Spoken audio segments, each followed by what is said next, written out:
documental de su vida. Yo no tuve infancia. Desde los 10 años él empezó, por supuesto que estuvo trabajando en lo que a él le gustaba. Y hoy, ¿cuántos años después? Ve el fruto de ve la por supuesto que estuvo trabajando en lo que a él le gustaba. Y hoy, ¿cuántos años después? Ve el fruto ve la recompensa de todo ese esfuerzo. Y eso aplica no solo para él, no solo para los deportes, aplica para nosotros también. Ustedes hace 5 años, pues, estaban empezando una carrera, hoy están a punto de terminarla. Pero no porque ustedes la vayan a terminar, eso significa de que van a empezar a hacer dinero por montones, que van a ver un cambio radical en su economía una vez cierren. No. Lamento decepcionarlos, pero no. Tiene que pasar un poco más. Falta la graduación, y una vez graduado uno, ya con sus títulos colgados en alguna pared o en alguna bolsita, sí, porque los marcos, pues, a veces no tiene plata uno para enmarcarlos rápido, y los deja tal y como se los entregan, en una bolsa y en una bolsa colgados en un clavito. Pero igual ya tenemos los títulos y no por eso vamos a empezar a generar dinero rápido. O sea, es un proceso, y un proceso que a la larga viene a recompensarnos, no a todos, ¿verdad? Pero sí en su mayoría, ya en nuestra época, nuestra etapa de adultos. Hay quienes desde muy jóvenes comienzan a generar dinero, tienen esa suerte, tienen, pues, no sé, esa dicha, esa bendición, pero no todos. Entonces, vale la pena el esfuerzo. Tenemos que continuar haciendo este sacrificio. Nada es fácil, nada de lo que realmente vale la pena es fácil. Todo cuesta, y, pues, no hay que perder esa motivación de lo que uno quiere. Por eso les decía, no todo es malo, estos atletas, estos deportistas guatemaltecos nos vinieron a dar esa esperanza, esa unión que nuevamente debe existir en el país. Pero, lamentablemente, vamos a hablar hoy de un tema que ha generado discordia en el país, y es la investigación a cargo del Ministerio Público. No tanto la investigación, pero sí la entidad que ha generado un poquito de sinsabores o bastante sinsabores a más de alguno, ¿verdad? Entonces, semana número 3, la investigación a cargo del Ministerio Público, pero en el programa, eh, me daba unos subtemas que debía desarrollar, y dentro de estos, el control del órgano jurisdiccional. ¿Qué es eso? ¿Qué es un órgano jurisdiccional? Pues lo vamos a ver más adelante, y es por eso que necesito que, por favor, tengan a la mano su ley del organismo judicial. Hoy la vamos a analizar, supongo que ustedes ya la han leído, ya la han subrayado, pero hoy la vamos a ver desde una perspectiva muy específica, y es desde esa jurisdicción que los jueces tienen y son los únicos facultados para poder, practicar, para poder realizar, ¿verdad? Por mandato no solo constitucional, sino legal. Entonces, por favor, ley del organismo judicial, Constitución Política de la República y Código Procesal Penal. Serán las 3 leyes que veremos. Supongo que a estas alturas ya todos tenemos esas leyes. Tienen que estar leídas, subrayadas, memorizadas, y ahora, pues, vamos a ver su interpretación y su aplicación. Objetivo de la clase. Bueno, primero, dar continuidad al programa de estudios desarrollando y analizando la actuación de los jueces que controlan la investigación que realiza el MP. También vamos a analizar la intervención de los sujetos procesales dentro de cada expediente y el resultado de la conclusión de la investigación. Todo esto siempre en el marco de este órgano jurisdiccional, de este juez contralor, este juez que va a estar viendo cómo el Ministerio Público realiza la investigación. No le va a estar diciendo cómo hacerla, pero sí va a estar muy pendiente de que no cometa una ilegalidad, de que no varíe las formas del proceso, de que no sea, buena para unos y malo para otros, o muy diligente con unos y no tan diligente con otros. No, entonces este juez empieza a controlar, es como el papá, que le da larga al hijo, y en algún momento ve que el hijo ya se está pasando un poquito, entonces viene la rienda, jala un poquito y ya, reencausa otra vez. Este es el papel del juez, velar que todos los procesos que les son sometidos a su conocimiento vayan conforme a las leyes del país. Bueno, pero tenemos que ver qué es Competencia. Veamos. Tienen competencia en materia penal. ¿Quiénes tienen? Porque estamos viendo ahorita desde la perspectiva penal. Eso lo encontramos en el 465 ter. Veamos 465. Yo creo que puse mal el artículo.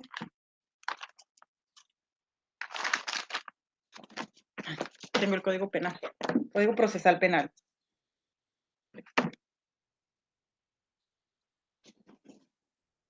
No, es el 45, perdón, o 40. Déjenme corregir. Es el 40 y... Jueces de paz. Es el 44. Lo siento.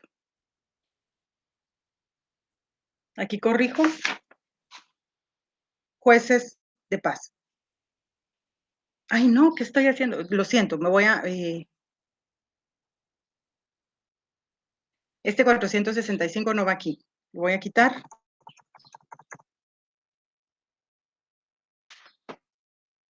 Ay, bien, ya me recordé por qué lo tenía. Va. ¿Quiénes tienen competencia? Ya, retomo, ya retomo. Tienen competencia en materia penal. ¿Quiénes tienen competencia en materia penal? Vámonos al artículo 44 del Código Procesal Penal. Ya, hoy sí, ya. Disculpen, tuve mi lapsus mentis. En el 44 del Código Procesal encontramos quiénes son los jueces de paz, cuáles son sus funciones, cuáles son sus atribuciones, cuál es su intervención dentro del proceso penal. Jueces de paz. Últimamente la Corte Suprema de Justicia ha ampliado la competencia de ellos porque allá por 1999, por ejemplo, cuando yo empecé a conocer el sistema, el proceso penal, los jueces de paz eran relegados a ver cosas muy pequeñas, pero hoy les ha dado esa facultad, por ejemplo, de conocer en delitos cuya pena no exceda de los 5 años de prisión. Entonces, en el 44 encontramos todas las funciones de los jueces de paz, pero también los jueces de primera instancia, los unipersonales de sentencia, los tribunales de sentencia. ¿Qué diferencia hay entre un, un juzgado penal y un tribunal de sentencia penal? ¿Qué diferencia hay? El juzgado va a conocer únicamente, por así decirlo, en las etapas comunes del proceso, la preparatoria, la intermedia. Y el tribunal de sentencia va a conocer el debate. Entonces, también tenemos los juzgados de primera instancia por procesos de mayor riesgo. Esto lo encontramos en el 43 del Código Procesal Penal. La competencia de los jueces de paz, porque es más amplia en la actualidad, está en el 44, pero en el 43 nos dice quiénes son los que tienen facultad para conocer un proceso penal. Y vemos que también están los juzgados de primera instancia por procesos de mayor riesgo, los tribunales de sentencia por procesos de mayor riesgo, salas de la Corte de Apelaciones, la Corte Suprema de Justicia y los jueces de ejecución. Pero ¿por qué yo aquí puse el 465 ter? Vámonos al 465 ter antes de que se me pierda. Bueno, ya. Aquí está el procedimiento para delitos menos graves. Esto se lo mencionaba yo la semana pasada. En el 465 ter nos indica cuál es el procedimiento. El procedimiento para delitos menos graves constituye un procedimiento especial y se aplica para el juzgamiento de delitos sancionados en el Código Penal con pena máxima de 5 años de prisión. Para este procedimiento son competentes, ¿quiénes? Aquí nos indica, los jueces de paz. Y se rige, aparte de las normas procesales generales, por las especiales siguientes. Oigan aquí, solo lean, inicio del proceso. El proceso da inicio con la presentación de la acusación fiscal o la querella de la víctima o agraviado. Pero el agraviado, y aquí no dice una denuncia, aquí establece una querella, que una querella es aquel escrito que lleva muchas formalidades, que lleva requisitos, y sin esos requisitos el juez le va a imponer un previo, y si usted no subsana los previos, pues entonces su querella o lo que usted cree que es querella se va a convertir en denuncia, sin mayor formalismo. Este es el punto que yo quería tocar aquella clase, creo que fue la semana pasada, cuando les mencionaba, entonces, ¿dónde queda la defensa de la persona? ¿Por qué? Porque estamos viendo que cómo inicia el proceso. El proceso da inicio con la presentación de la acusación, una acusación. Y vemos que en el procedimiento común, en el de los delitos comunes, para llegar a la acusación, previo a eso, debió seguirse una serie de pasos. Debió escucharse al sindicado, debió, bueno, primero detenerlo, aunque no siempre detenerlo, ¿verdad? Sino no aprenderlo, sino que citarlo. Y de ahí ver si se le otorga o no una medida sustitutiva, si se le liga proceso. Si se le liga proceso, pues, entonces tiene que haber un plazo para la investigación, después esas fases, la preparatoria y la intermedia. Aquí, en este tipo de delitos menos graves, vaya que son menos graves, se obvia la etapa preparatoria, al menos para el sindicado. El Ministerio Público sí sigue con esa etapa. ¿Por qué? Porque tiene que investigar. Y una vez que ha investigado, presenta la acusación. Y el sindicado, el denunciado, aquí ya no goza de esos nombres, con esas denominaciones, sino que de primas a primeras pasa a ser acusado. ¿Dónde está esa igualdad procesal? Por eso les decía, desde mi perspectiva, es un buen tema o me parece un tema interesante para trabajarlo en un punto de tesis. No sé, tal vez sugerir una reforma. Y si es menos grave, entonces tal vez no irse de una vez a una acusación, sino a la aplicación de una medida desjudicializadora, porque ahí está el criterio de oportunidad en el artículo 25, que es menos afectada, es afectar menos, mejor dicho, la situación del sindicado con una medida desjudicializadora. Pero el propio artículo dice, no, de una vez nos vamos a la acusación. Y esa función se la delegó, esa competencia se la delegó al juez de paz. Vamos, entonces, en la audiencia de conocimiento de cargos, imagínense ustedes, una vez la acusación, el juez resuelve y fija día y hora para la audiencia de conocimiento de cargos. O sea que en la audiencia que fijen ellos es porque le van a hacer saber al pobre acusado de que se le acusa, valga la redundancia. Esta audiencia debe realizarse dentro de los 10 días de presentada la acusación o querella, convocando al ofendido. Primero al ofendido, al acusador, al imputado y su abogado defensor, desarrollándose de la siguiente manera. 1. En la audiencia, el juez de paz concederá la palabra en su orden al fiscal, a la víctima o agraviado para que argumenten y fundamenten su requerimiento, luego al acusado y a su defensor para que ejerzan el control sobre el requerimiento. Oídos los intervinientes, el juez de paz puede decidir abrir a juicio penal el caso, estableciendo los hechos concretos de la imputación. Y 2, desestimar la causa por no poder proceder, no constituir delito o no tener la probabilidad de participación del imputado en el mismo. Pero si estamos hablando de que el juez puede desestimar, ¿por qué no lo pide el Ministerio Público? Quiere decir que si el juez va a determinar que no hay delito, esta función la puede hacer el Ministerio Público aplicando el artículo 310 del Código Procesal Penal, sin necesidad de hacer que el sindicado, que el acusado en este caso, incurra en un gasto, porque tiene que llegar con un abogado defensor. De una vez lo citan a un debate, así de sencillo. ¿Y qué garantía? ¿Cómo va a conocer el abogado el proceso si 10 días antes le están notificando? El pobre ni siquiera sabe de qué lo acusaron. Es más, él ni siquiera, el sindicado, el acusado, ni siquiera sabe que fue acusado, porque si a uno, esta reforma es relativamente nueva, si a uno le cuesta un poco diferenciar un delito menos grave de un delito común, el pobre acusado no tiene ni la menor idea de qué es lo que está pasando procesalmente en su vida. Esta es la importancia de poder nosotros ir al día en las reformas. ¿Por qué? Porque si están citando a su defendido a un juzgado de paz, no va a creer usted que es para que le den una medalla de honor al mérito, así como a nuestros atletas, o una felicitación. Lo más seguro es de que es un procedimiento de delitos menos graves y que ya haya iniciado con una acusación. Veamos en el literal C. Si abre a juicio, concederá imagínense, ya abrió a juicio. Ah, ¿cómo? Entonces, Pero es que eso no es ni con los delitos comunes, ni con los delitos graves. Eso se hubiera aplicado entonces desde mi perspectiva, por favor, se los digo desde mi opinión, con los asesinos, con los violadores. Bueno, entonces vámonos en un proceso rápido, pues hay que condenarlo rápido. Lo que todavía se les alarga el proceso dándoles chance a que, no sé, a que, a que pase algo, que se fuguen, a que, no sé, cualquier cosa. ¿Por qué tan rápido para alguien cuya pena no va a ser superior a los 5 años de prisión?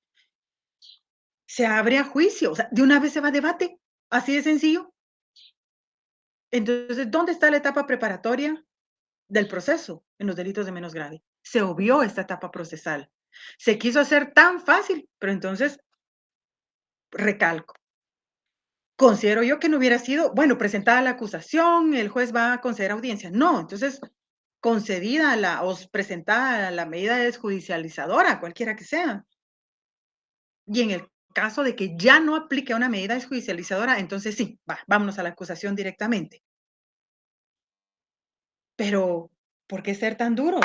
Vamos, en la literal de las pruebas de la defensa, cuando sí se pida en la audiencia, serán comunicadas al juzgado por lo menos 5 días antes del juicio. Va, que por lo menos le están dando que 5 días antes del juicio el defensor puede presentar sus pruebas, porque uno va a una audiencia de verdad vencido. Así, en otras palabras, va uno vencido. Entonces, debe de generar usted como defensor qué plan va a aplicar, pues al menos para enterarse de qué están acusando a su cliente, qué va a hacer, cómo hacemos. Bien, de verdad, es bien difícil un proceso de estos. Yo se los mencionaba la vez pasada, no es fácil. Dicen delitos menos graves. Ay, sí, es más sencillo. No, es más delicado, es más, ¿cómo decirlo? Requiere más cerebro, más seso, ver de qué forma yo me voy a imponer de las situaciones rápido, ver cómo voy a defender a mi cliente allí, en ese ratito. De verdad, a mí me pasó un elemento de Policía Nacional Civil, eh, perdió su arma, y según él, ¿qué había pasado? Porque fue hace mucho tiempo, muchísimos años, no muchísimos, pero háganlo ustedes, 6 años atrás, él había perdido su arma de fuego. Presentó la denuncia, fue sancionado administrativamente. Cuando me dijo: "Bueno, fíjese, licenciada, que me la recomendó fulano de tal, entonces, tengo audiencia para el lunes", y él me estaba llamando viernes, no, o sábado creo que era. Ah, bueno, ¿y a dónde lo llamaron? Al juez de paz. Ay, dije yo: "¿Qué será juez de paz?". Bueno, pues vamos a ver. Es que me dijeron que había una audiencia y que yo creo que es mi primera declaración, me dijo él. Bueno, dijo: "Vamos a ver". Y, oh sorpresa, cuando llegué ahí era una acusación. ¿Cómo defendía yo a esta persona? Y ya, 10 minutos antes y vamos para adentro, porque antes no le dejan ver a uno el expediente. No podía llegar yo el lunes a las 8 de la mañana y la audiencia era a las 10. No, 10 minutos antes, ya estando en la sala, empezaba uno a ver el expediente. ¿Qué hace uno ahí? De verdad. Entonces yo ahí fue donde dije: "¿Cómo aprobaron esta reforma? ¿Cómo fue posible tal vulneración a ese derecho?". Pero igual, así uno lo invocara y despotricara, ya la ley es la ley y se aplica. No es fácil. ¿Y saben qué es lo peor? Que en cuestión de cobro de honorarios, porque, pues, también se tiene que saber, igual no se puede cobrar mucho porque es un delito. Cualquiera dirá: "Ay, pero es una audiencia en paz es barato". No, es un debate, va uno a un debate. ¿Cuánto puede cobrar usted por un debate? Hay debates por los que se cobra, ¿qué? 200,000. Barato, barato, barato. Y ustedes no vayan a destruir esos honorarios. Yo he visto que hay gente que se va a un debate por 5,000 quetzales, un profesional que cobra 5,000 por un debate. 5,000 se cobra por una audiencia, primera declaración, porque no es fácil. Un debate, lo mínimo que puede cobrar usted, así sea por un delito sencillo, son 20,000 quetzales. Por supuesto que se respeta el cuánto va a cobrar otros, ¿verdad? Pero ustedes, todo lo que les está costando. Ay, sí, que entonces, miren, entonces váyase con uno de la defensa pública, pues que ahí no le van a cobrar nada. O decida usted, base con el de que le cobra 2,000 quetzales y igual no lo va a sacar. Pierda sus 2,000 quetzales mejor. Así de sencillo. Un juez de paz, un proceso en un juzgado de paz es un debate. Y no es un debatito, como la gente dice. Debate es debate porque lleva todas las fases del proceso. Ven que viene un ofrecimiento de prueba, tienen que ofrecer prueba, tienen que conocer el plazo al cual ustedes se van a acoger para poder presentar su prueba. Y si no conocen ese plazo, de verdad, empieza uno, ay no, qué difícil. Entonces, lean, vayan actualizados ustedes también con sus leyes. Pero sigamos. Función jurisdiccional. Vámonos al artículo 57 de la ley del organismo judicial. Vemos el título 3, función jurisdiccional. Está hablando aquí de la jurisdicción en general, al menos de nuestro país. Justicia. La función jurisdiccional se ejerce con exclusividad absoluta por la Corte Suprema de Justicia y por los demás tribunales establecidos por la ley, a los cuales corresponde la potestad de juzgar y promover la ejecución de lo juzgado. Únicamente a los jueces. Jurisdicción, esa palabra. Yo pienso que esa palabra ni siquiera la deberían de usar nadie más. Ay Dios, pero ahí están los periodistas. En esta jurisdicción, de nuestra jurisdicción, dicen. No, es para mí es una palabra que compete únicamente al sector justicia. Los demás tienen competencia o tienen territorio. Bomberos municipales de este territorio o de esta demarcación. O sea, cambia. Tenemos que aprender. Decía aquí el profesor, hablamos mal y nos entendemos bien. Si habláramos mejor, si habláramos bien, nos entenderíamos mejor. Bueno, vuelvo otra vez. Esta función jurisdiccional corresponde, se ejerce con exclusividad absoluta por bomberos, reporteros, periodistas, árbitros de fútbol, lo que sea. No, aquí dice que es exclusiva por la Corte Suprema y los tribunales, a los cuales le corresponde la potestad de juzgar y promover la ejecución de lo juzgado. La justicia, aquí lo estoy poniendo yo, es gratuita e igual para todos. Toda persona tiene libre acceso a los tribunales para ejercer sus acciones y hacer valer sus derechos. Aquí no dice solo los de, como la vacuna, ¿verdad? Solo los de tal edad a tal edad. Los del rango de 30 para abajo se esperan a que llegue su momento para poder pedir ese acceso a la justicia. Mientras tanto, pórtese bien. Respete para que lo respeten, dice por ahí. No, aquí dice que es para todos. No dice los niños de tal edad a tal edad. No, es parejo. Toda persona tiene libre acceso a los tribunales para ejercer sus acciones y hacer valer sus derechos. La justicia es gratuita e igual para todos, incluso para ese ser que está en el vientre de la madre y que se está formando. ¿Por qué? Porque el Estado va a proteger la vida del ser humano desde su concepción. Desde ahí, este ser que está empezando su proceso de vida ya tiene derecho a una justicia. ¿Por qué? Porque si por una u otra razón se interrumpe el embarazo de una manera intencional, entonces ya se comete un delito. Ya vemos las clases de aborto, eso está en el Código Penal. Ya se le va a hacer justicia a este ser que empezaba. Entonces es igual para todos. No importa la edad, condición económica, color de piel, edad, no, nada. Entonces es para todos. Sigamos. 58 de la ley del organismo judicial. Jurisdicción. ¿Qué es eso? Jurisdicción. Pues no sé, pero solo sé que es única, dicen por ahí. Al menos así dicen en la ley. Sí, la jurisdicción es única, ya lo vemos aquí. ¿Por qué? Porque es únicamente para los jueces. Principios de la organización jurisdiccional. Vamos a ver esto. Esto no está en la ley del organismo judicial. Esto ya he sacado de la doctrina. Esto lo aprendí yo en mi estudio, en mi preparación para mi privado. ¿Cuáles son los principios de la organización jurisdiccional? Independencia, autoridad, responsabilidad y jerarquía, ¿ya? Entonces, vemos que jurisdicción. ¿Cuántos tipos de jurisdicción hay o cuántas clases de jurisdicción hay? Bueno, es una. La jurisdicción es única. porque es exclusiva y absoluta para la Corte Suprema de Justicia y los jueces que ellos designen, que designe la ley. Vamos aquí. Principios de la organización jurisdiccional. Independencia, autoridad, responsabilidad y jerarquía. Clases de jurisdicción. Esto pues ya lo tienen que investigar ustedes. Yo aquí solo les puse los temas, pero es para adelantarles a su estudio de privados. ¿Por qué? Porque esto lo van a ver en la fase, tanto en la fase pública como en la privada.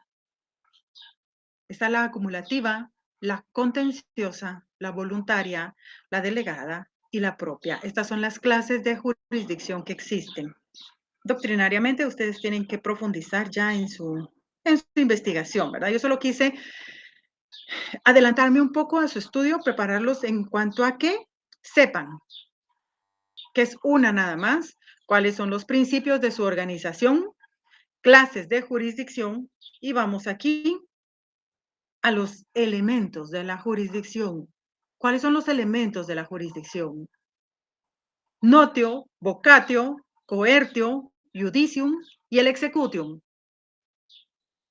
Estos, por favor, apréndanselos. Yo recuerdo que estaba preparándome para mi fase pública, de verdad, fue un dolor de cabeza, fue un suplicio enorme ese examen, de verdad, yo, ay no, bueno, gracias a Dios lo gané a la primera, ambas, pública y privada. Y recuerdo que un compañero se examinó de derecho administrativo. En la fase pública van 3 materias, ¿verdad? Va derecho laboral, derecho administrativo y derecho penal. Esa es el área pública, al menos en la USAC. Y todos nos estábamos preparando en la fase pública. Entonces él se examinó primero y dijo, ay, no, ustedes, digo, en administrativo me preguntaron los elementos de la jurisdicción.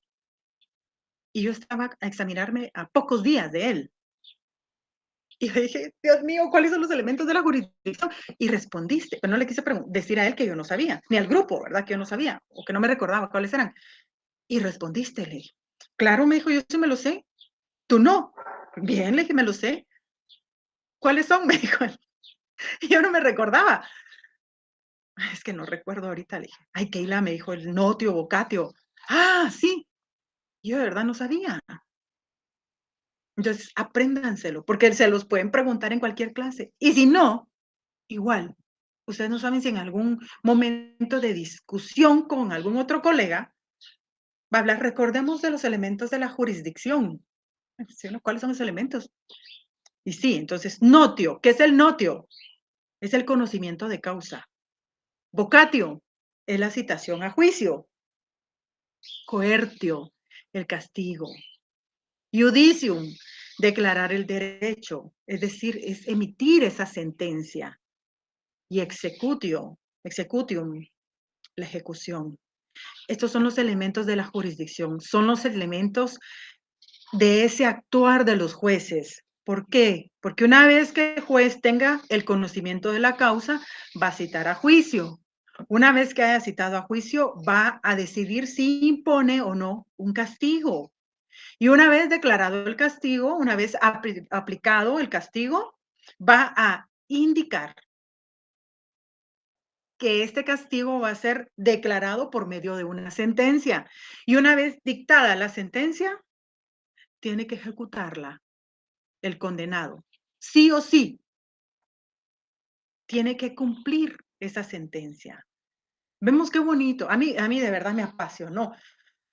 Yo decía, pero ¿por qué te lo preguntaron en derecho administrativo? Entonces me decía él, ¿por qué? Porque vemos que la clase, porque estábamos viendo la jurisdicción contenciosa.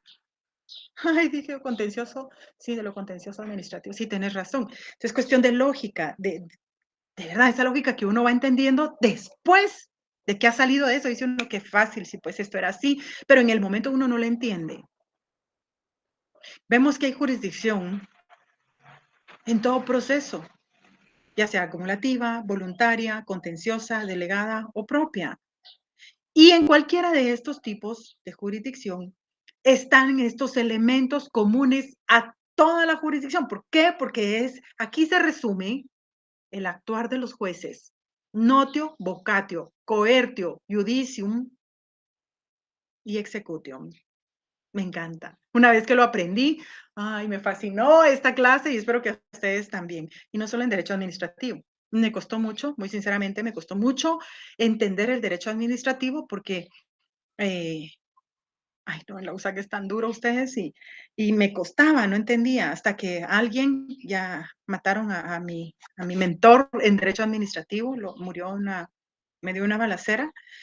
Era un excelente docente y me dijo: "Ay, Keila, ¿y por qué le cuesta derecho administrativo?". "Ay, es que no lo entiendo". "Mire, fácil", me dijo. Dibujó un mapa de Guatemala y en el mapa de Guatemala 3 círculos y me dijo: "Cada uno de estos círculos son los órganos del Estado, los poderes del Estado, perdón. El ejecutivo, el legislativo y el judicial. Todo esto es la administración pública. Todo esto se aplica a todo el país. Esto es el derecho administrativo". Así de sencillo. Yo solo veía derecho administrativo y miraba el libro tan feo, tan grande, tan extenso, y decía yo: "¿Cómo lo voy a empezar a entender?". Y él allí me resumió el tomo uno de derecho administrativo. Vamos, me dijo, ya sabe entonces qué es el derecho administrativo, que abarca, que aplica, vámonos al 2, ya más específico. Y así fui entendiendo, así fui comprendiendo. De verdad, yo era más de dibujitos, de que me explicaran, el método de aprendizaje mío no era tanto de repite, repite, repite o estudia, memoriza, no, a mí no me funcionaba. Entonces, por favor, los elementos de la jurisdicción, que se les quede para aquí a perpetuidad, porque es el actuar de los jueces. En estos elementos se resume el trabajo de ellos. Vamos, entonces, tenemos que hablar del derecho objetivo, el jus penale. ¿Por qué? Porque el derecho penal en sentido objetivo es el que se prohíbe, bajo amenaza de sanción, las conductas más gravemente antisociales. Se prohíbe, bajo amenaza de sanción, las conductas más gravemente antisociales. Y el jus puniendi se refiere a la acción de castigar, de aplicar sanciones. Entonces, vámonos, artículo 203 de la Constitución Política de la República de Guatemala. ¿Por qué quise que recordarles primero el jus puniendi y el jus penale? Al revés, jus penale y el jus puniendi, porque lo vamos a ver ahorita ya más explicado. 203, Constitución.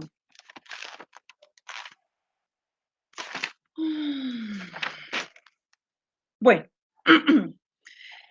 en el 203, bueno, el capítulo cuarto habla del organismo judicial, nos abarca este poder del Estado, el judicial, independencia del organismo judicial y potestad de juzgar. La justicia se imparte de conformidad con la Constitución y las leyes de la República. Las leyes, las leyes nos van a marcar ese jus penale, es decir, ese derecho objetivo, ese conjunto de leyes. Todas esas leyes son el jus penal, el derecho objetivo. Corresponde a los tribunales de justicia la potestad de juzgar y promover la ejecución de lo juzgado. La función jurisdiccional se ejerce con exclusividad absoluta por la Corte Suprema de Justicia y por los demás tribunales que la ley establezca. Este es el derecho subjetivo. Aquí abarca ya el jus puniendi, esta aplicación de las leyes del derecho objetivo por los jueces competentes. Entonces, jus penale son todas las normas. Jus puniendi, la aplicación de estas normas por los jueces, por esa función jurisdiccional. No sé si me comprenden, no sé si me abarcan bien, me comprenden lo que quiero decirles de jus puniendi y jus penale. La función jurisdiccional se ejerce nuevamente, aquí vemos con exclusividad absoluta por la Corte Suprema de Justicia y por los demás tribunales que la ley establezca. Ninguna otra autoridad podrá intervenir en la administración de justicia. Ninguna. Ni siquiera otro organismo del Estado, otro poder del Estado. Y veámoslo bien. Vaya si no son poderes ustedes. Son los únicos 3 poderes. No es más el ejecutivo que el legislativo, ni más el judicial, pues ahí están todos los jueces, esos son los que se encargan de ponerle a uno cuántos años de prisión o de ejecutarlo a uno en un delito menos grave. No, no son uno más que otro, son igual los 3 poderes del Estado, ejecutivo, legislativo y judicial. Y cualquiera de estos poderes va a estar sujeto al jus penale, a ese derecho subjetivo.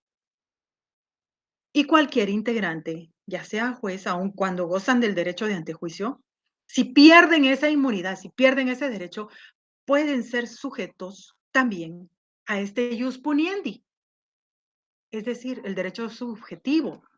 Pueden ser sancionados, pueden ser condenados. Aquí no dice, ay, por ser un juez jamás va a ser condenado. O sea, ellos si andan con más tacto, piensan más fríamente las cosas porque ellos conocen y ven cuántas sanciones se imponen al día, cuántas sentencias condenatorias.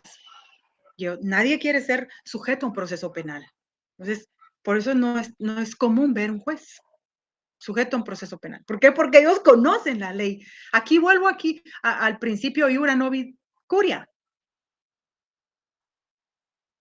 Conocen el derecho y lo aplican a ellos mismos también. Ay, no. O sea, como aquel niño obediente, ¿verdad? No, pues yo ya sé, ya vi cómo le va al resto. Entonces yo mejor, machete, estate en tu vaina. No, porque al final somos seres humanos todos. Podemos caer, pero ellos, yo de verdad he visto con más tiempo.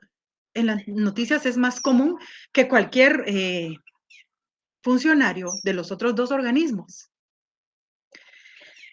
del legislativo y del ejecutivo, o de alguna entidad autónoma o semiautónoma de la administración pública, sean sujetos a un proceso. Es más fácil también ver sometidos a proceso penal a los propios fiscales, pero un juez serán muy, muy contaditos.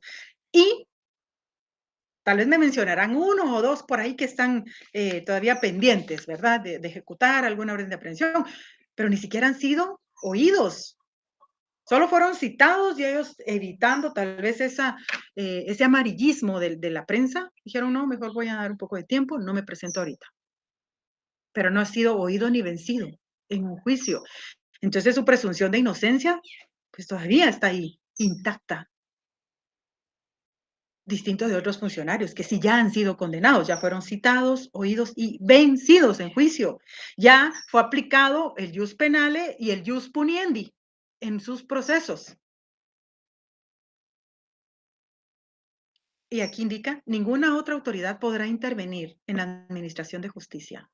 Solo, única y exclusivamente los jueces son los que tienen esta facultad. Vámonos al artículo 211. Aquí vemos lo que vimos en la primera clase. Non bis in idem. ¿Qué es eso? Non bis in idem. Vámonos al 211 de la Constitución Política de la República, porque muy jueces, muy conocedores y muy todo, pero también la propia Constitución les pone ese freno. Usted es juez, usted está investido con ese poder que le fue otorgado por la ley, por la Constitución. Pero, momento, tampoco puede pasarse más allá de su límite. Y vemos aquí, instancias en todo proceso. En ningún proceso habrá más de 2 instancias y el magistrado o juez que haya ejercido jurisdicción en alguna de ellas no podrá conocer en la otra ni en casación en el mismo asunto sin incurrir en responsabilidad. Vemos aquí, ¿cómo se llama este principio de instancias? No puede haber doble persecución. Ya en latín, non bis in idem. Y en una instancia, por ejemplo, apelamos y ya eso se va a una segunda instancia. Pero como los jueces van siendo rotados, o que el juez ascienda y que asuma por cuestiones de pura coincidencia, en una sala donde va a conocer un proceso que ya él conoció con anterioridad en primera instancia, y él no va a decir, es que eso fue allá, aquí ya es otro asunto, pues, que aquí sí puedo conocer, puedo seguir conociendo. Porque allá fue hace como 5 años y aquí pues ya es reciente, yo ya tengo otra perspectiva. No puede, no puede. Una vez nada más va a conocer, va a tener intervención en el proceso. Después no puede. Y si lo hace, va a incurrir en responsabilidad. Pero vemos aquí instancias. Y esto es en todo proceso. No dice solo en los procesos penales. No, aquí menciona todo el proceso. ¿Qué es una instancia? ¿Qué es una instancia? Bueno, vemos que es un grado de conocimiento. Eso es lo que significa instancia. Ese es el significado, grado de conocimiento. Entonces, en primera instancia, es en primer grado que está conociendo este grupo de jueces o este juez. Segunda instancia, ya es el segundo grado, digamos, que está conociendo. Y luego nos vamos a casación, pues ya es otra. Esas ya no son instancias, ya son otros mundos, le digo yo. Pero igual nunca puede conocer el mismo juez. Hablando de las instancias, aquí en el 211 es necesario que nos vayamos a la ley del organismo judicial. 59 log. ¿Qué hay en el 59? ¡Ah! ¡Oh, y miren! Habla también de las instancias y nos dice exactamente lo mismo que ya nos estableció la Constitución. En ningún proceso habrá más de 2 instancias. Otra vez, non bis in idem. Aplica otra vez este principio, non bis in idem. 59. Y el 211 de la Constitución nos indican cuántas instancias hay. Si yo les pregunto cuántas instancias hay en un proceso, no habrá más de 2. ¿Las cortes celestiales cuentan? No. ¿Como instancia? No, ya no, ahí ya es otra. Vamos, 55 de la LOA, 65, perdón, 65. Miren esto, insobornabilidad. Se prohíbe a los funcionarios y empleados del organismo judicial recibir emolumento, propina o dádiva alguna, directa o indirectamente de los interesados o de cualquier otra persona.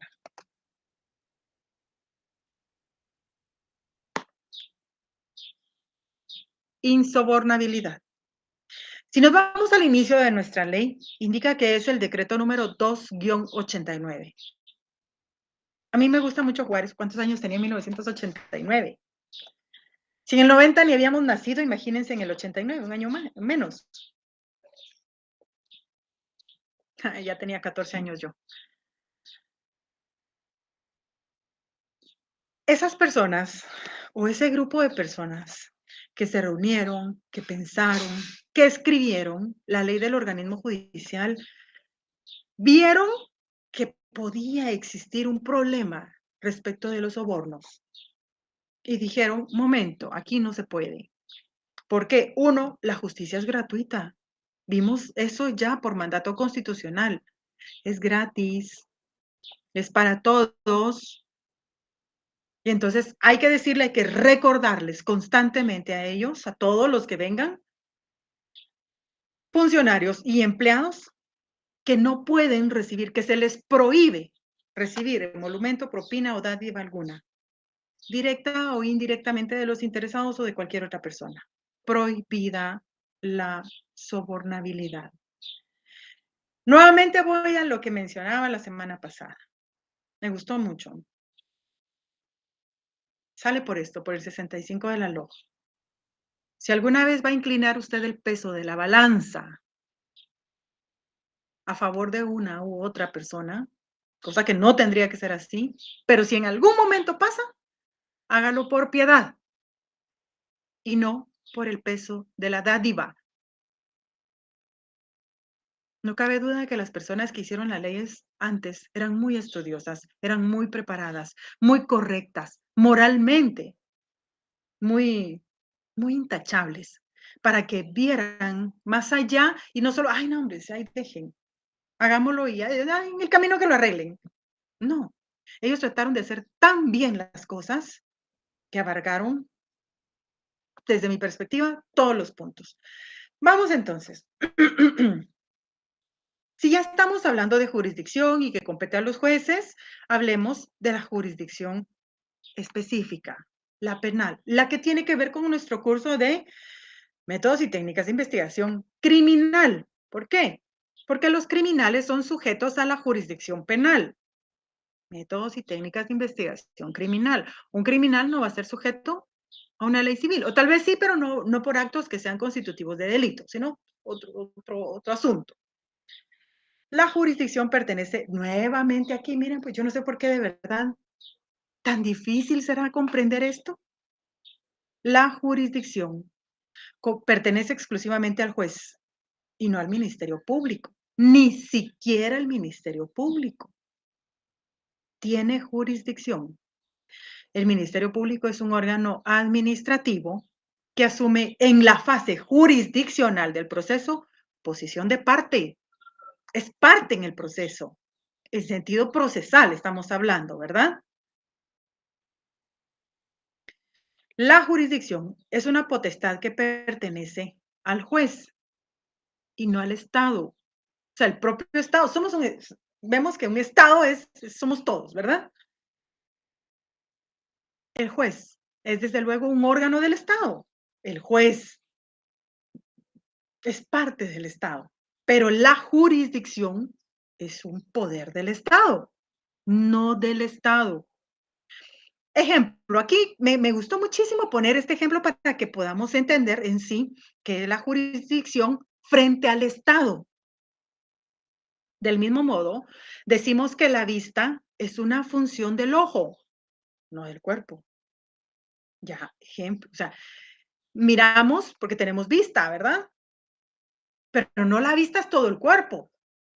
Es una función del ojo, es una función específica de un órgano del cuerpo, no del cuerpo completo. Porque si fuera así, todo nuestro cuerpo, todos nosotros fuéramos un ojo, nada más, y única y exclusivamente veríamos.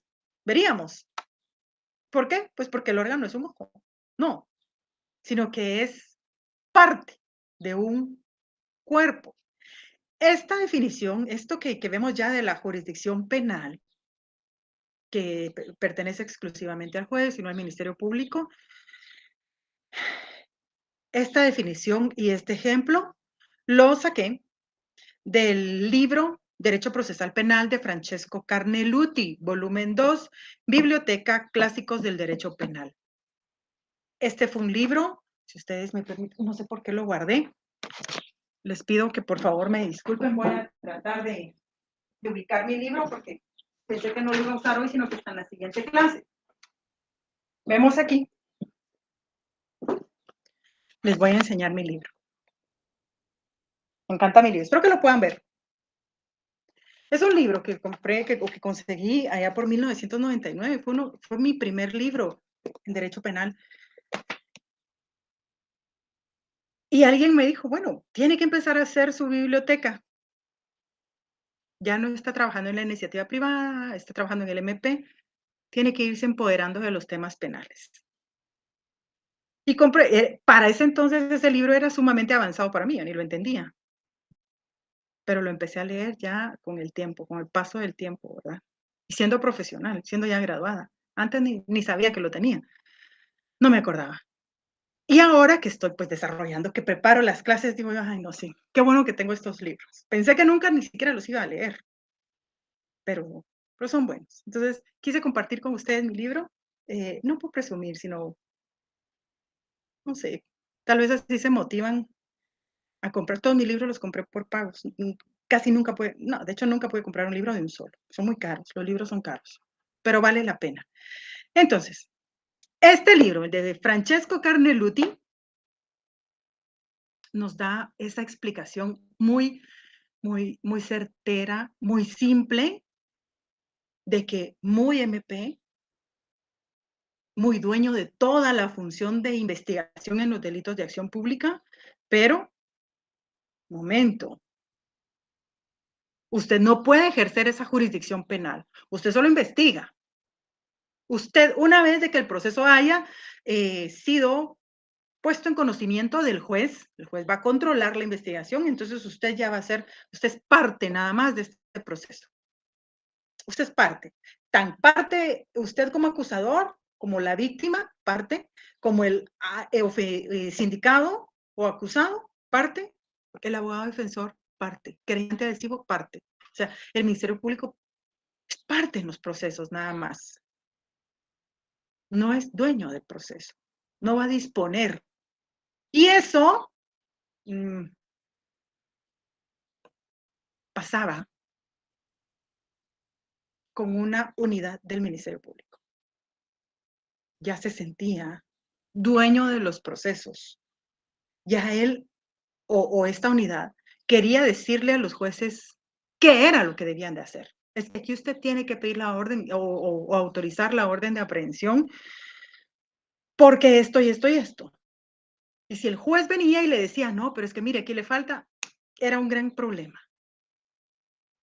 Pero ¿y si de verdad no había lo suficiente? Se los digo porque eso yo lo vi, lo viví también. Incluso siendo abogada defensora, nosotros decíamos cómo giraron las órdenes de aprehensión en este proceso, si no hay nada. Una remota sospecha. Incluso tuve la oportunidad de presenciar esa discusión entre juez y esa unidad. Discutían y se reprochaban, se recriminaban. Y nosotros como abogados defensores, porque éramos que como 23 defensores, boquita callada, solo viendo. Y entendimos por qué el proceso iba de esa forma. Y entendimos que el Ministerio Público, esa unidad, en ese proceso, en esa audiencia específica, quiso invadir esa función jurisdiccional, quiso arrogarse esa función que no le compete. Quiso sentirse único en todo el proceso y no era así. O sea, hay que también bajarlos un poco del suelo procesalmente hablando y decirle, momento, usted solo es parte, usted es sujeto procesal. Eso déjeselo al juez. Si el juez decide de esta forma, pues es problema del juez. Él sabrá por qué. Y si no le conviene a usted esa resolución, pues es porque usted hizo mal su trabajo. Así de sencillo. Pero a veces, eh, a los representantes del Ministerio Público se les olvida esa situación. Bueno, vamos. El principio de supremacía constitucional es vinculante para gobernantes y gobernados. Aquí no dice que es facultativo. Vamos, otra vez recordemos a los tipos de dictámenes que hay. Derecho administrativo. ¿Qué tipos de dictámenes hay? Vinculantes y facultativos. Facultativo, ¿cuál es el facultativo? Bueno, si usted quiere lo hace. Yo le voy a dar mi dictamen, mi opinión. Si usted quiere, le aplica. Y si no, pues haga lo que usted quiera. En otras palabras, ¿verdad? Hablando. Administrativamente. Derecho administrativo. Va muy de la mano también, ahora me doy cuenta, con derecho penal. Por eso es de que las fases públicas no por gusto abarcan esas materias, ¿verdad? Penal, administrativo y laboral. Laboral sí, la verdad no se puede. Ah, bueno, bien, administrativo.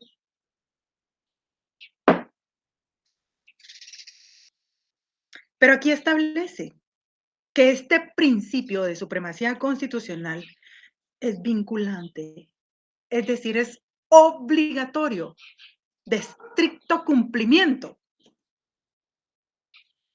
para gobernantes y gobernados. Aquí no establece que únicamente es para los gobernados, para nosotros los que estamos abajo.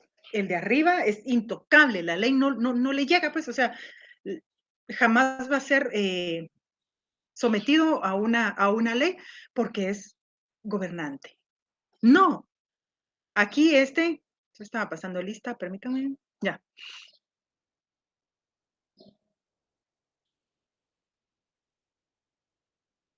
Veo que hay menos alumnos ahora que el sábado pasado. Este principio de supremacía constitucional es obligatorio para todos.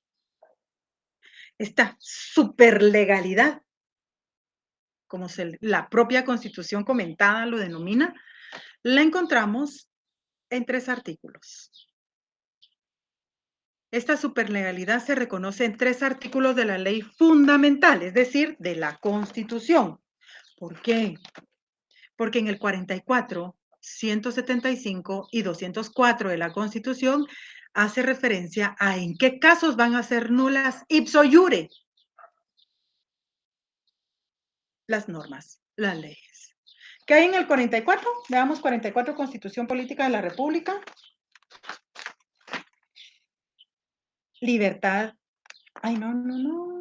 Derechos inherentes a la persona humana. Nos habla de esta supremacía constitucional, de esta legalidad.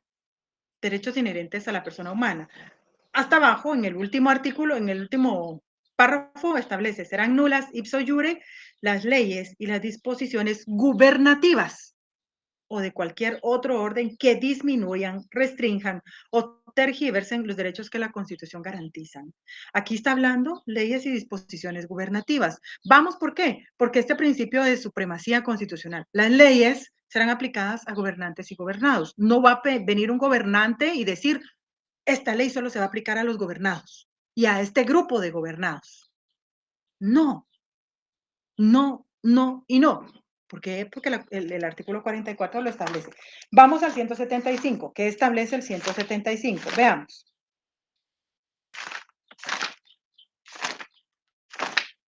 175. Nos habla de la jerarquía constitucional. Ninguna ley podrá contrariar las disposiciones de la Constitución. Las leyes que violen o tergiversen los mandatos constitucionales son nulas ipso iure. Igual, nos vuelve a decir que van a ser iguales para todos, gobernantes y gobernados. El 204, que ya vemos que es relacionado con la Corte.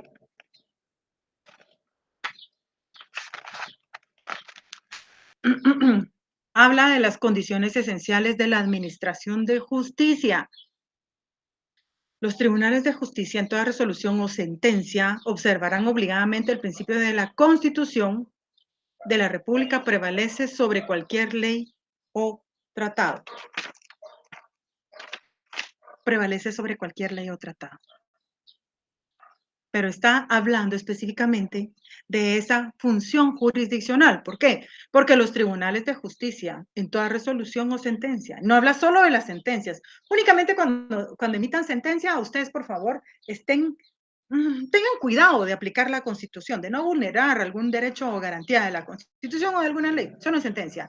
En todo lo demás, denle. No. Aquí habla y hace referencia a cualquier resolución o sentencia, por muy sencilla que sea. Si es contraria a derecho o alguna garantía, será nula ipso iure, o sea, totalmente.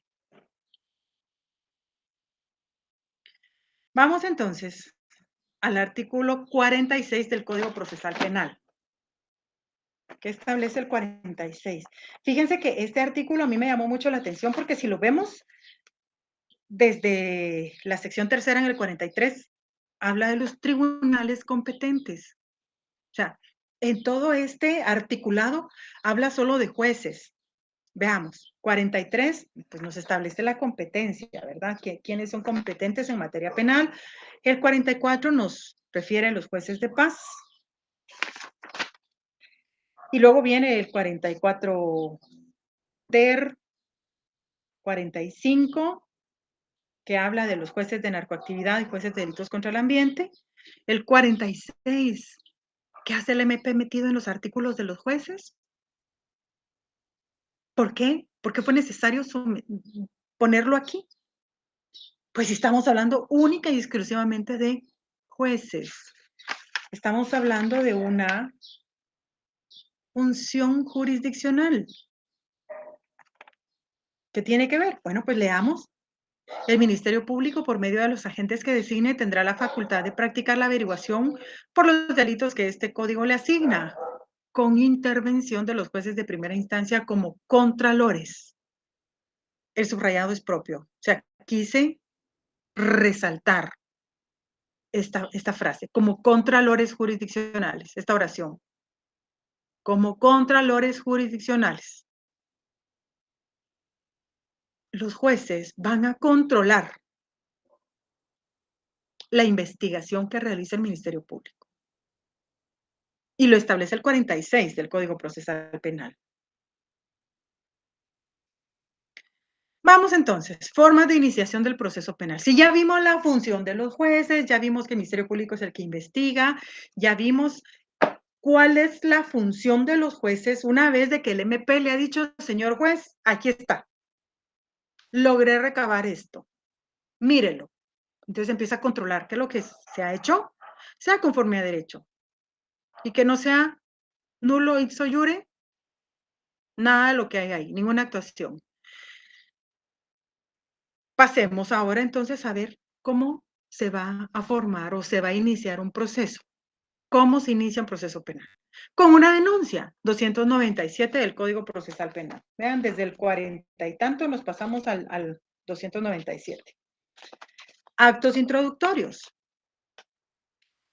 Cualquier persona deberá comunicar por escrito u oralmente a la policía, al Ministerio Público o al tribunal el conocimiento que tuviera acerca de la comisión de un delito de acción pública. El denunciante deberá ser identificado. El año pasado, en plena pandemia, un cliente mío me llamó y me dijo: "Fíjese, licenciada, que me llamaron del Ministerio Público para pedirme que por favor me constituyera tal día, tal fecha", porque estaban trabajando con cita, por lo mismo, ¿verdad? De que estaba restringido la forma de trabajar del sector justicia. Entonces tengo que ir, me dijo, porque dice que presentaron una denuncia en mi contra. Ay, de verdad, le dije, sí, ¿quiere que le acompañe? No, me dijo, mejor voy a ir solo. Ah, está bien, vaya. Y resulta que cuando fue, le dijeron, no, tiene que venir con su abogado. Bueno, fuimos. Y nos dieron copia de una denuncia.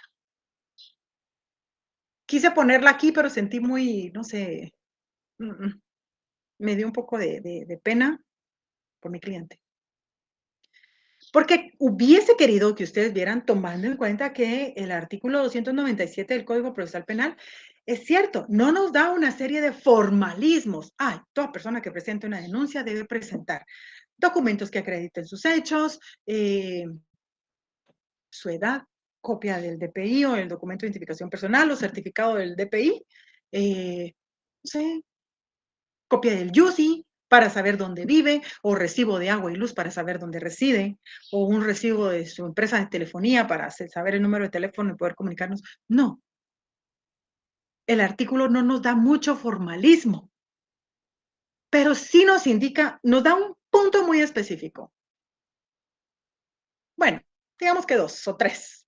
Este artículo, cualquier persona deberá comunicar, deberá, no es, ay, si usted quiere lo hace. No, cualquier persona deberá comunicar por escrito u oralmente, ya sea que haga su notita y que usted haga la denuncia y la lleve, o bien se acerque a la policía, Ministerio Público, algún juez de paz, a indicarle que quiere interponer una denuncia acerca de la comisión de un delito de acción pública. Y aquí indica, el denunciante deberá ser identificado. ¿Por qué les mencionaba el ejemplo de mi cliente? Porque resulta que cuando nos entregaron copia del expediente, nos dimos cuenta que la denuncia era anónima, y solo decía, no recuerdo si decía ciudadanos preocupados, creo que decía. Ciudadanos preocupados. Ese era el encabezado. Señora fiscal general del Ministerio Público y jefa del Ministerio Público. Ciudadanos preocupados. Somos un grupo de personas que hemos visto eh, yo les estoy diciendo así por la idea, ¿verdad? Con preocupación el actuar de la persona fulana de tal, toda vez de que consideramos de que ha cometido los delitos de XX, ¿verdad? Y la fiscalía le dio trámite a esa denuncia. Pero aquí el artículo es específico. El denunciante deberá ser identificado. ¿Y cómo se iba a identificar ese grupo de ciudadanos preocupados? ¿Quiénes eran esos ciudadanos preocupados? O sea, ¿por qué entonces se le dio trámite?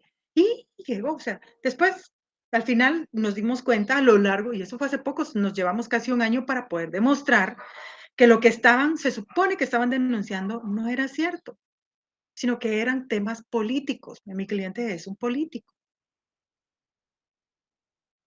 Y lo que querían era, ay, no sé, ¿verdad? La política a veces no es lo mejor que puede haber. Pues todo el mundo anda peleando. Parecen grupos cuando tienen que hacer su trabajo. Cuando uno les decía, arman grupos y hacen tal cosa. Así mero. Todo el mundo se pelea, todo el mundo se dice. Entendimos que era una denuncia política y que por eso nadie se atrevía a identificarse al momento de poner la denuncia. ¿Por qué? Porque sabían que lo que ellos estaban denunciando no era cierto. Solo hicieron pasar un año de preocupación a mi cliente. Después de tanto, pues gracias a Dios se logró desestimar la denuncia. Pero, ¿llenaba el requisito la denuncia? No, no. ¿Por qué? Porque no estaba identificado el denunciante. Pero esa es una forma de iniciar el proceso. Sale porque, como decía una mi jefa allá por 1999, yo recuerdo con mucha nostalgia ese tiempo, era muy jovencita y me gustaba mucho lo que hacía. Y decía: "Se han visto muertos acarrear basura". Y es cierto. Vemos aquí que las denuncias anónimas igual les dan trámite. Artículo 298. Denuncia obligatoria, conocimiento de oficio. Deben denunciar el conocimiento que tienen sobre de acción pública. Este es el último párrafo, por eso le puse UP, eso es el último párrafo. En todos los casos, la denuncia no será obligatoria si razonablemente arriesgare la persecución penal propia del cónyuge o de ascendientes, descendientes o hermanos o del conviviente de hecho. Aquí es necesario que nos vayamos al artículo 15 del Código Procesal Penal. ¿Qué establece el 15? Declaración libre. El imputado no puede ser obligado a declarar contra sí mismo ni a declararse culpable. Aquí indica de que si yo tengo conocimientos de un hecho en el que yo misma me voy a ver involucrada, no estoy obligada a denunciarme yo. El Código Procesal Penal es específico. El imputado no puede ser obligado a declarar contra sí mismo ni a declararse culpable. El Ministerio Público, el juez o el tribunal le advertirá clara y precisamente que puede responder o no con toda libertad a las preguntas, haciéndolo constar en las diligencias respectivas. Pero, como el Código Procesal Penal habla solo del sindicato, pero entonces, ¿dónde me menciona eso del cónyuge, ascendientes, descendientes? Vámonos al 16 de la Constitución, que establece declaración contra sí y de parientes. La Constitución desde el principio me lo abarcó. Antes que el Código Procesal Penal, ya la Constitución me daba ese privilegio. Si yo voy a tener conocimiento de que hay algo en contra de mi cónyuge, de mis ascendientes, ¿quiénes son ascendientes? Papá, mamá, abuelo, abuela, bisabuelo, bisabuela, tatarabuelo. De mí para arriba, ascendiente. Descendientes, de mí para abajo. Hijos, nietos, bisnietos, o bien mis hermanos. Y si no soy casada, entonces con mi conviviente, con quien estoy haciendo vida marital en este momento. Si tengo conocimiento de un hecho, no estoy obligada a denunciar a mi círculo, a mis queridos, a mis amados. No. Muy delincuentes y muy todo, pero ahí miren ellos y hay que se encargue alguien más de denunciarlos. Yo no estoy obligada. Entonces, están estas excepciones, por favor. Artículo 15, Código Procesal Penal y 16 de la Constitución Política de la República de Guatemala.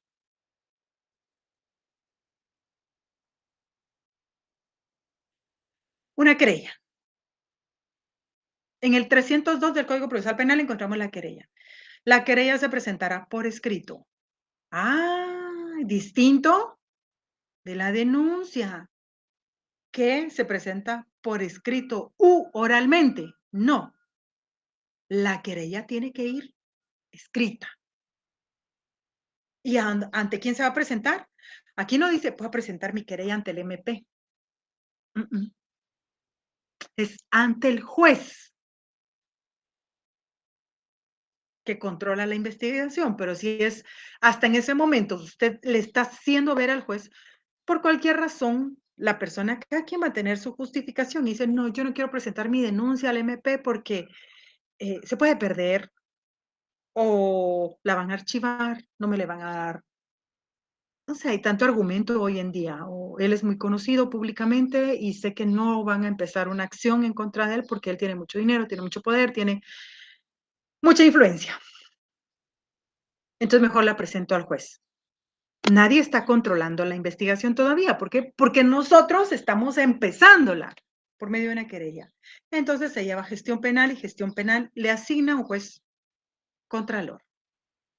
Bueno, ya vimos. Está por escrito, la llevamos a torre de tribunales o a donde sea, en el lugar en el donde usted esté, yo me ubico aquí en la capital, y va a contener. Y nos dice qué es lo que contiene, ¿verdad? 302 del procesal penal. Yo no lo quise transcribir porque es mucho, pero ustedes lo deben de leer. 302. Nos da del 1 al 8. Todos estos requisitos deben adjuntarse, debe llenarse en la querella. Vamos al último párrafo del 302. ¿Qué pasa si falta uno de estos requisitos? Si yo no cumplí con estos requisitos, con uno. Si faltare alguno de estos requisitos, el juez, sin perjuicio de darle trámite de inmediato, señalará un plazo para su cumplimiento. Por ejemplo, el juez va a ver que no sé, no estoy señalando en mi querella, omití señalar lugar para recibir notificaciones y citaciones. Resuelve. Por recibida la querella presentada por la señora Keila Gemima Méndez Santos. 2. Previo a darle trámite a la misma, se le concede el plazo de 3 días para que indique el lugar en el cual puede ser citada, señale dirección para hacer, para recibir notificaciones y citaciones. Notifíquese. Me van a imponer un previo y me van a indicar, el juez, dependiendo de la gravedad de lo que omití, me va a dar un plazo prudencial para que yo cumpla a cabalidad con los requisitos del 302. Pero ¿qué pasa si vencido el plazo, yo no cumplo los previos, no evacúo los previos? Aquí también el último párrafo nos indica, vencido el mismo, si fuese un requisito indispensable, el juez archivará el caso hasta que se cumpla con lo ordenado, salvo que se tratare de un delito público, en cuyo caso procederá como la denuncia. Entonces viene el juez resuelve y remítanse las actuaciones al Ministerio Público para que investigue el caso o el hecho denunciado. Pero ya no va a ser querella, aunque en su memorial diga, vengo a presentar o formular querella en contra de fulano de tal.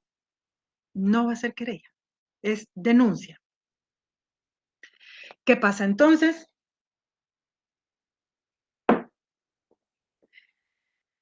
Si la querella llena todos los requisitos del 302.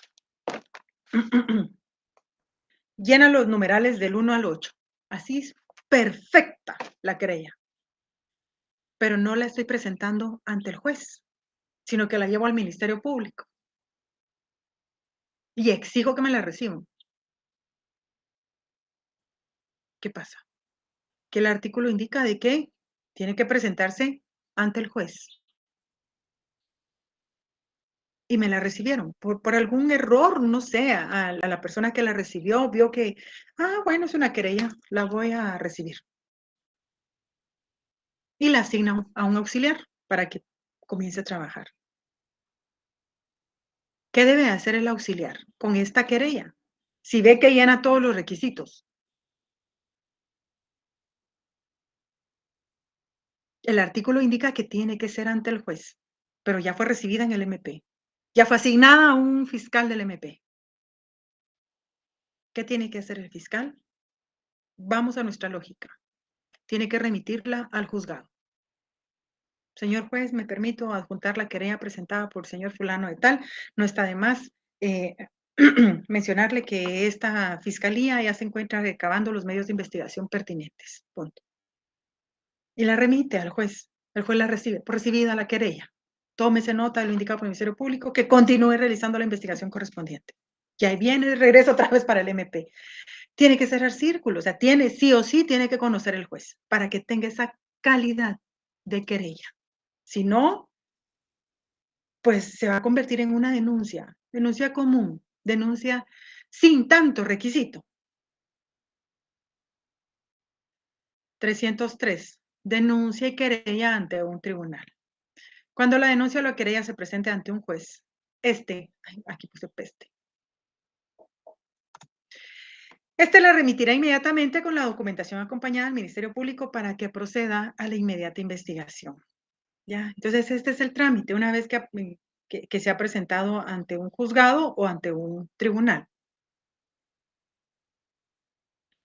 304 del Código Procesal Penal. Otra forma de iniciar el proceso, la prevención policial. Ya vimos la denuncia, el conocimiento de oficio, la querella y ahora vamos al cuarto, la prevención policial. Los funcionarios y agentes policiales que tengan noticia de un hecho punible, tengo un autocorrector, le instalé, de un hecho punible perseguible de oficio, informarán enseguida detalladamente al Ministerio Público y practicarán una investigación preliminar para asegurar, para reunir o asegurar con urgencia los elementos de convicción y evitar la fuga o ocultación de los sospechosos. Aquí vemos cuál es el trabajo que debe realizar la policía.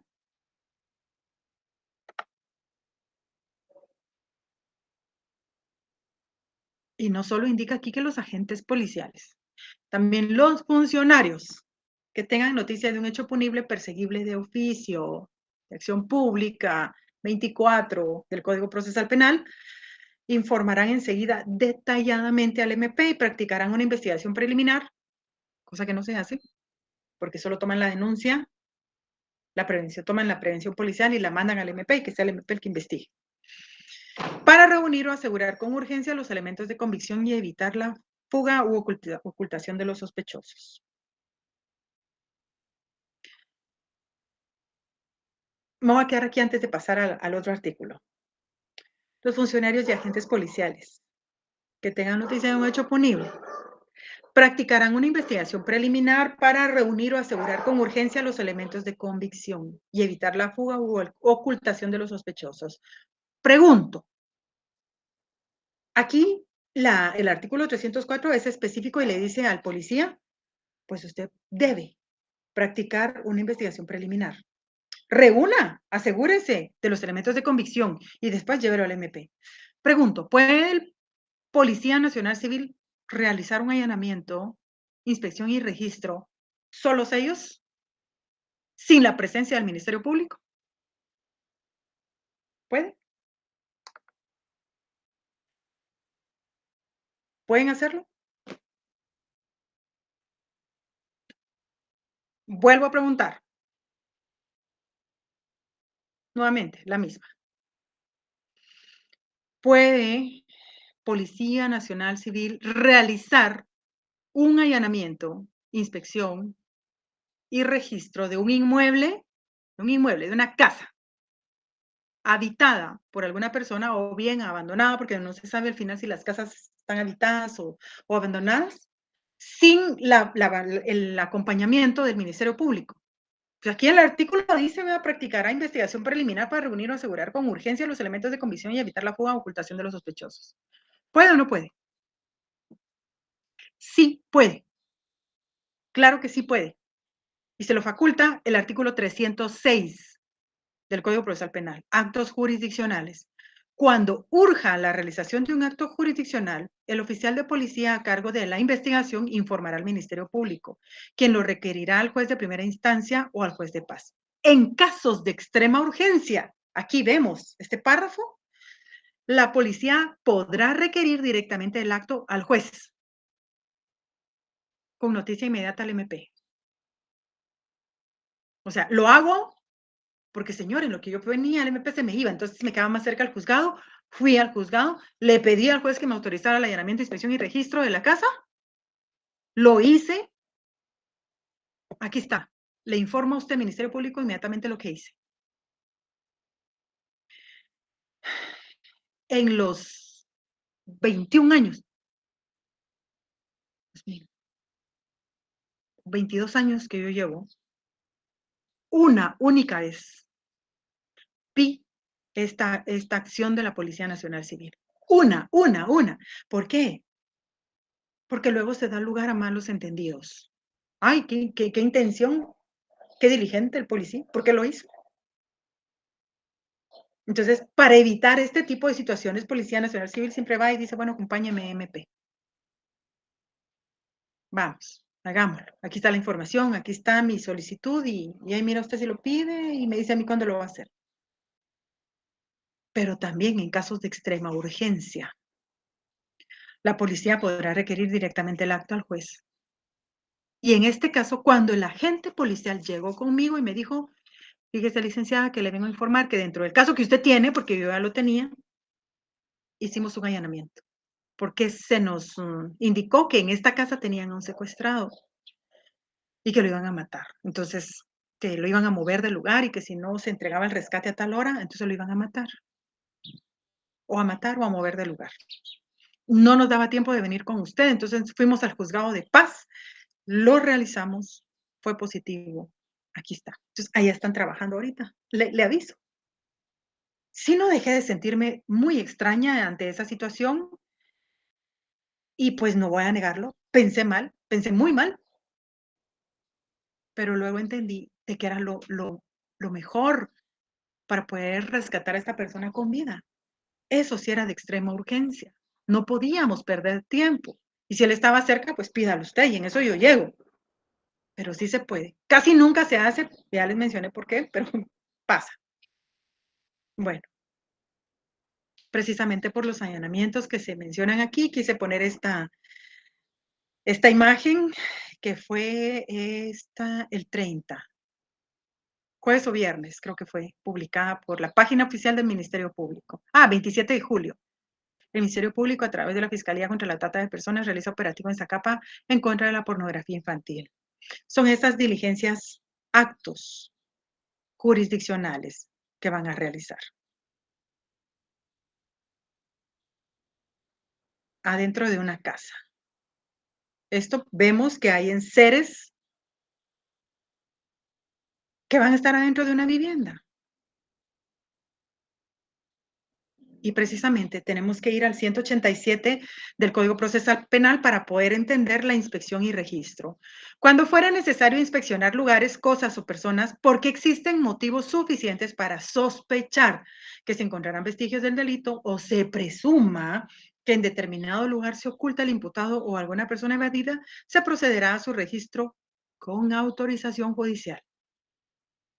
Aquí sí no importa, hágalo Ministerio Público, hágalo solo policía, pero lo que sí debe de llevar esta autorización judicial. 190 del Código Procesal Penal, allanamiento en dependencia cerrada. Cuando el registro se deba practicar en las dependencias cerradas de una morada o de una casa o negocio o en recinto habitado, se requerirá la orden escrita del juez ante quien penda el procedimiento o del presidente si se tratare de un tribunal colegiado. El horario para poder hacer un allanamiento en dependencia cerrada lo establece, lo fija el 189 del Código Procesal Penal. Duración. La duración tendrá, la orden tendrá una duración máxima de 15 días. Esto está en el 191 del Código Procesal Penal, último párrafo. Una orden de allanamiento que ha sido girada por un juez, si no nos da un plazo específico, no dice, la orden tiene duración de una semana. Si no establece el plazo, es porque se entiende de que 15 días. Si en 15 días no se ejecuta la orden de allanamiento, pues se venció y tendrá que ir a pedir una nueva. Pero no al 16º día yo voy a hacer porque ya la tengo. No, ahí es un allanamiento ilegal. Entonces, en el 190 nos indica que debe ser con orden de juez. En el 189, el horario. Y en el 191, la duración de esta orden. Procedimiento.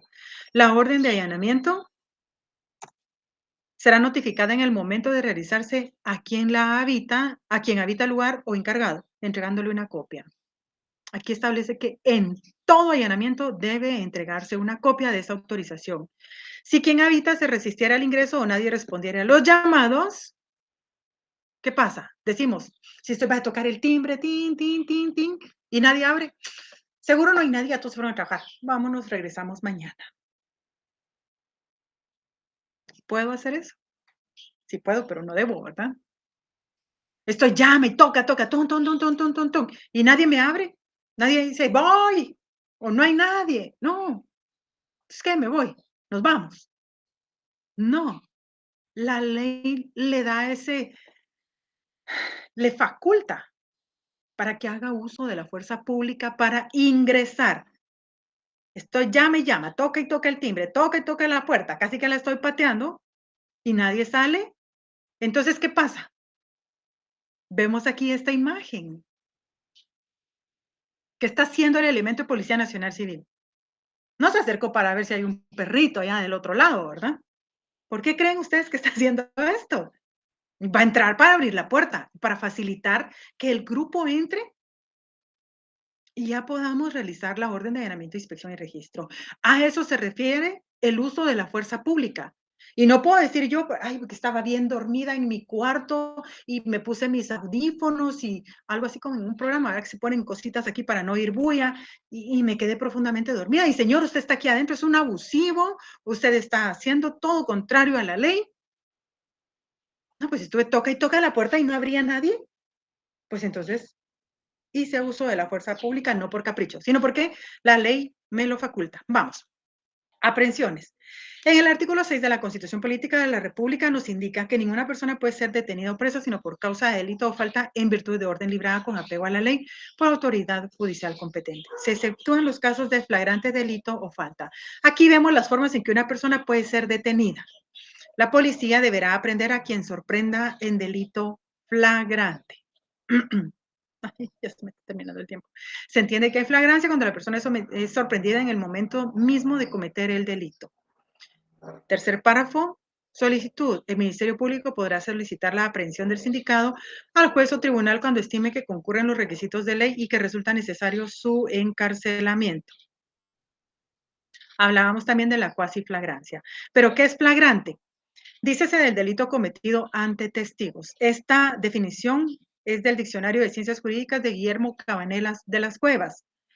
Otra definición, flagrancia, circunstancia en que el autor del hecho es sorprendido en el momento de cometerlo inmediatamente después o mientras es perseguido por la fuerza pública. Aquí es la cuasiflagrancia, por el ofendido o el clamor público, o mientras tiene objetos o presenta rastros que hacen presumir vehementemente que acaba de participar en un delito. Esta definición es del diccionario jurídico consultor magno Mabel Goldstein. Vinculación procesal. Una vez de que la persona ha sido detenido, se le va a poner a disposición del juez. ¿Para qué? Para que pueda declarar. Una vez de que esté ante el juez le va a hacer las advertencias preliminares según el artículo 81 del Código Procesal Penal. Al iniciar la audiencia oral, el juez explica, es oral, no es escrita, el juez le explicará al sindicado con palabras sencillas y claras el objeto y forma en que se desarrollará el acto procesal. 92. Derecho a elegir defensor. El sindicado tiene derecho a elegir un abogado defensor de su confianza. Si no lo hiciera, el tribunal le designará de oficio a más tardar antes de que se produzca su primera declaración sobre el hecho. Número de defensores en el 96. El imputado no podrá ser defendido simultáneamente por más de 2 abogados durante los debates o en un mismo acto. No puede tener más de 2 abogados. Bueno, la próxima semana seguiremos con el hilo de este tema. Por hoy es todo. Agradezco su atención. Muchísimas gracias y les deseo éxitos en cada una de las clases que van a continuar recibiendo.